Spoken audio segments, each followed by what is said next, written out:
Assalamualaikum warahmatullahi wabarakatuh. Perkenalkan, kami dari kelompok pemateri Islam minoritas di Afrika Selatan yang beranggotakan Mujahidin Nur Al-Hamid, Alifah Faniatun Amanah, dan Nadhif Ahmad Fauzan. Pada video ini, kami akan membahas mengenai Islam minoritas di Afrika Selatan yang meliputi profil Afrika Selatan, sejarah masuknya Islam di Afrika Selatan, perkembangan Islam di Afrika Selatan, dan diskriminasi Muslim minoritas di Afrika Selatan. Pembahasan poin yang pertama yaitu mengenai profil Afrika Selatan. Sejarah berdirinya Afrika Selatan. Afrika Selatan merupakan negara yang terletak di garis lintang dari 22 derajat lintang selatan hingga 35 derajat es dan membujur dari 17 derajat bujur timur hingga 33 derajat bujur timur, dengan luas permukaan mencakup 1.220.813 km persegi. Negara ini berbatasan dengan Namibia, Botswana, Zimbabwe di utara, Mozambik dan Swaziland di timur laut, dan negara Lesotho yang terkurung oleh daratan wilayah Afrika Selatan di tenggara. Wilayah Afrika Selatan yang luas tersebut mencakup padang pasir, savana, dan pegunungan bersalju. Afrika Selatan terkenal sebagai penghasil berlian, emas, dan platinum yang utama di dunia. Negara ini juga memiliki penduduk kulit putih yang terbesar di benua Afrika.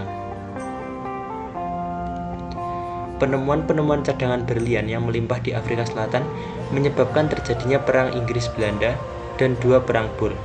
Pada tahun 1910, terjadilah penyatuan 4 republik utama, yaitu Cape, Natal, Transvaal, dan Free State di bawah Kesatuan Afrika Selatan.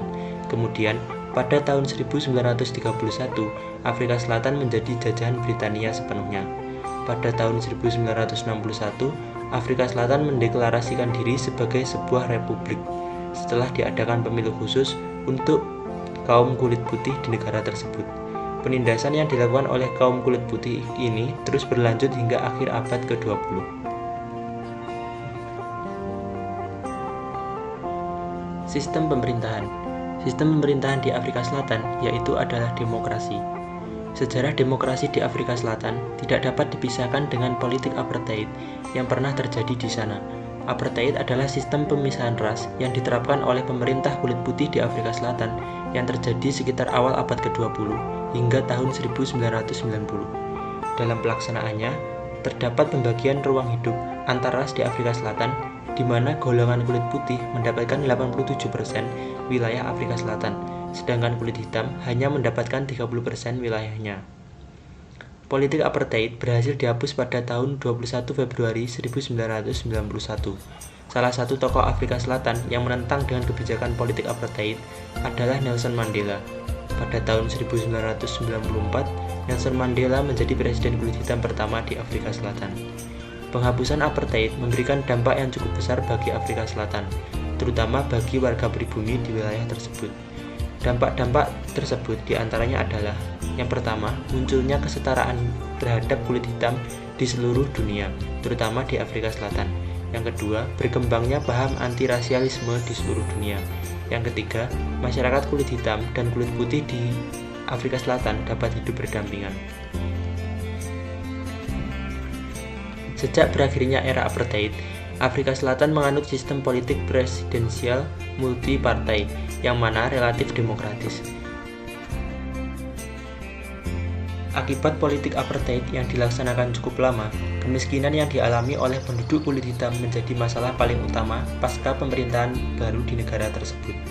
Meskipun demikian, pemerintah Afrika berhasil mengurangi kemiskinan di Afrika Selatan dari 42% pada tahun 1994 menjadi 24% pada tahun 2004. Salah satu modernisasi yang dilakukan di Afrika Selatan adalah modernisasi dalam bidang transportasi. Ketika Jacob Zuma menjabat sebagai presiden Afrika Selatan, ia meluncurkan proyek 20 tahun tahap pertama senilai 4 miliar US dollar untuk memodernkan transportasi publik. Ia membuat sistem kereta api metro baru yang canggih yang dinamakan kereta rakyat. Pembahasan poin yang kedua yaitu mengenai sejarah masuknya Islam ke Afrika Selatan. Islam masuk ke wilayah Afrika Sub-Selatan Sahara diperkirakan melalui 4 tahap. Yang pertama, hijrahnya orang Arab ke wilayah Afrika Sub-Selatan Sahara yang kemudian berasimilasi dengan penduduk setempat sejak abad 13 Masehi. Yang kedua, hijrahnya Muslim non-Arab.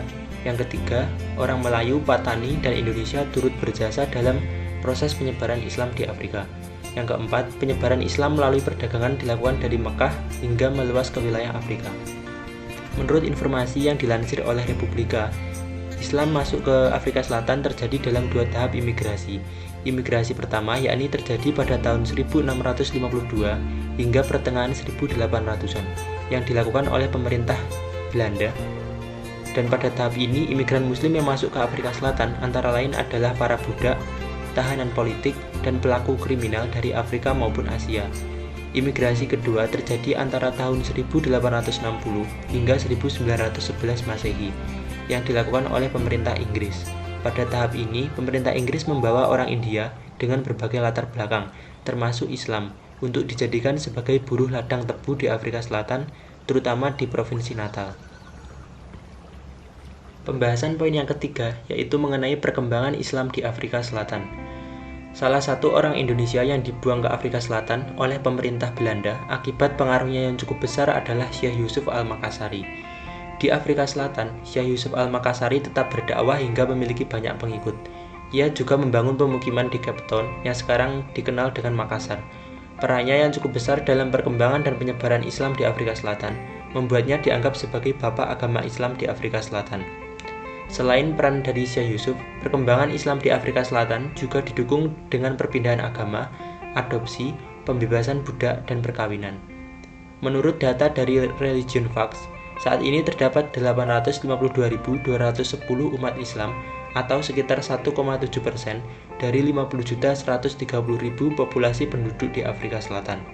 Meskipun menjadi kelompok minoritas, umat Islam di Afrika Selatan tetap dilibatkan dalam setiap bidang profesi dan usaha di negara tersebut.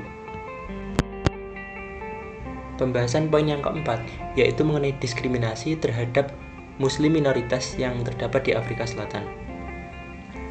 Sebagai umat minoritas, umat Islam di Afrika Selatan juga masih mengalami berbagai diskriminasi dan problematika sebagaimana yang dihadapi oleh umat Islam minoritas lainnya. Diskriminasi di Afrika Selatan biasanya disebabkan oleh Islamofobia. Islamofobia adalah istilah yang digunakan untuk merujuk pada prasangka, diskriminasi, ketakutan, dan kebencian terhadap Islam dan Muslim. Afrika Selatan sebagai negara dengan Muslim minoritas juga mengalami fenomena Islamofobia. Insiden yang disebabkan oleh fenomena ini antara lain perusakan masjid di Cape Town, penemuan moncong dan babi di Masjid Nurul Islam di Simon Town, seorang pria di Cape Town yang menyerukan pembakaran masjid lokal di daerahnya akibat suara azan yang menggunakan pengeras suara. Kemudian perempuan Muslim yang bercadar mengalami intimidasi dan diskriminasi di beberapa pusat perbelanjaan dan diskriminasi lainnya. Demikianlah materi yang telah kami bagikan. Semoga dapat bermanfaat. Wassalamualaikum warahmatullahi wabarakatuh.